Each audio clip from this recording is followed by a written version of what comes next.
Oke, kata-kata personal finance seems very complicated, tapi tenang, gue akan kasih tahu ke kalian gimana caranya supaya personal finance kalian lebih rapih.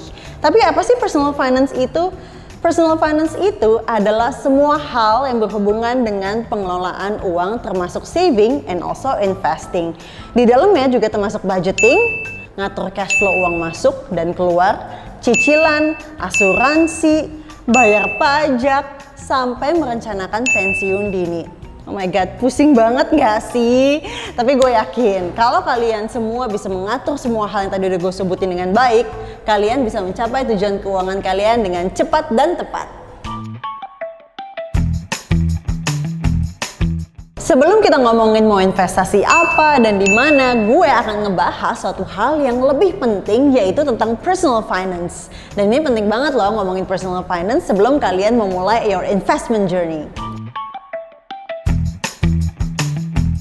Kalau ngomongin soal personal finance, hal pertama yang harus kalian lakukan adalah get understanding about your financial situation and get organized. Logikanya, gimana gue bisa melakukan perencanaan keuangan kalau gue nggak tahu berapa income gue, berapa pengeluaran gue, dan berapa net worth gue. Jadi kalian harus pertama ngitung nih kayak berapa sih pemasukan bulanan dan tahunan kalian. Kalau kalian kerja kantoran tapi punya side joban, jangan lupa ya, side joban itu juga termasuk income.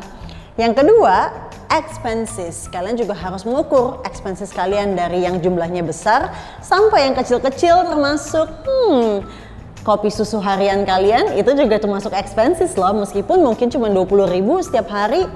Count that in. No, ini nih orang suka salah kaprah. Kita semua punya net worth kok. Gue punya net worth, kalian juga punya net worth. Dan penting banget loh untuk tahu berapa net worth kita. Kenapa sih penting untuk tahu net worth kita? Karena angka net worth itu adalah indikasi yang penting untuk bisa tahu keadaan finansial kita. Apakah keadaan finansial kita positif atau negatif? Oke, gue kasih contoh. Kalau misalnya hutang gue lebih banyak dibanding aset dan juga uang yang gue miliki, tebak keuangan gue negatif atau positif? You guess it right, it's negative. Dan sebaliknya, kalau misalnya semua aset dan uang gue dijumlahin dan jumlahnya lebih banyak dibanding hutang atau cicilan gue, berarti keadaan keuangan gue positif. Dan siapa sih yang mau keadaan keuangan negatif? Kita semua pastinya maunya positif dong. That's why it's really important for you to know how much is your net worth. Gimana? Kalian udah tahu net worth kalian berapa? If it's positive, then good for you. Kalau negatif, yuk kita sama-sama benerin. Poin kedua, kalau kalian udah tahu berapa net worth kalian, penting untuk bisa optimize your insurance. Ngomongin asuransi ya, gue kabur dulu ya. Bercanda. Jangan takut lagi kalau ngomongin soal asuransi, karena asuransi itu sebenarnya penting banget, bukan cuma untuk memproteksi diri kita, tapi keuangan kita. Bayangin kalau tiba-tiba kita punya knock on wood ya, sakit kritis atau ada bencana alam yang mengharuskan kita mengeluarkan banyak uang dari tabungan kita. See? You get the point, asuransi bisa mencegah kebangkrutan diri kita sendiri. Yang ketiga, selaraskan pengeluaran kalian dengan value-value penting yang ada di hidup kalian. Jadi jangan sampai kalian itu mengeluarkan uang untuk value yang gak penting. Gue kasih contoh. Kalau misalnya gue itu sangat memvalue kesehatan di hidup gue. Jadi kalau gue ngeluarin ekstra uang untuk gym membership, atau bayar personal training, then my spending is aligned with my value. Tapi kalau kalian spending a lot of money untuk beli barang-barang mahal yang tujuannya cuman untuk pamer ke orang-orang yang kalian gak suka, coba kalian pertanyakan apakah spending kalian align dengan value hidup kalian.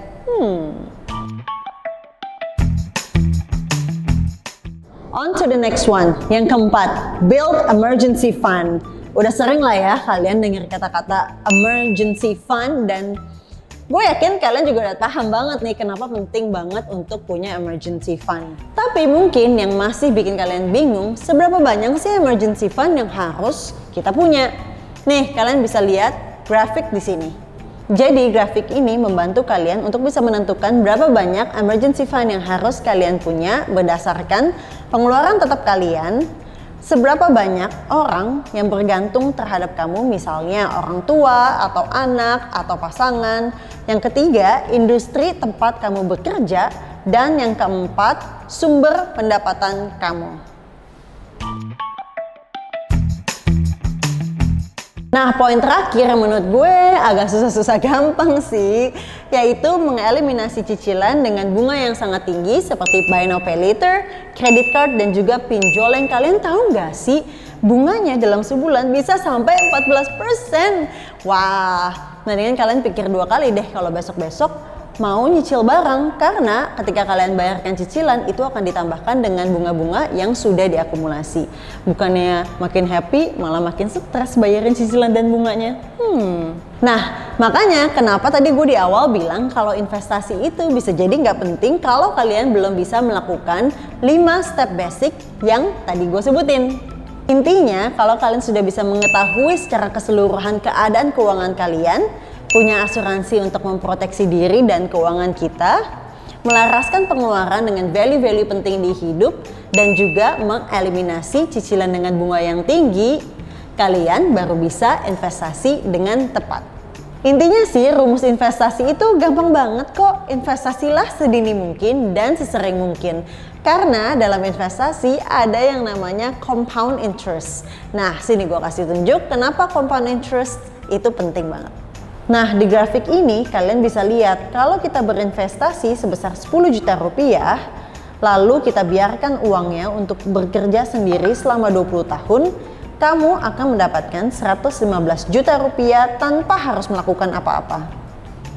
Sedangkan grafik ini menunjukkan kalau kamu berinvestasi sebesar 10 juta rupiah, lalu kamu top up investasi kamu sebesar 1 juta rupiah setiap bulannya selama 20 tahun, proyeksi saldo kamu bisa mencapai 1 miliar rupiah.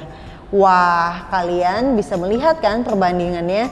Itulah hebatnya compound interest. Investasi gak serumit itu kan, yang penting kalian mulai sedini mungkin dan juga sesering mungkin.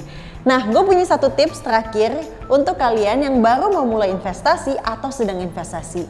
Jangan sampai terbawa emosi. Gampang banget sih kalau lagi investasi itu terbawa emosi. Kalau grafiknya lagi naik, happy banget. Kalau grafiknya turun lagi langsung galau atau baper. Nah, kalau itu terjadi sama gue, yang gue lakukan adalah melihat 5-10 tahun ke belakang. Karena bagaimanapun sebetulnya kalau kita lihat dalam jangka panjang, tren untuk investasi itu akan selalu positif dan grafiknya akan selalu naik. Itu dia langkah-langkah yang kalian bisa terapkan sebelum memulai investasi. So, udah siap untuk mulai investasi? Jangan lupa untuk set goal kalian juga. Kalian mau investasi untuk biaya pernikahan, investasi untuk beli rumah, untuk pensiun dini, untuk pendidikan anak, atau untuk traveling. So, what's your goal?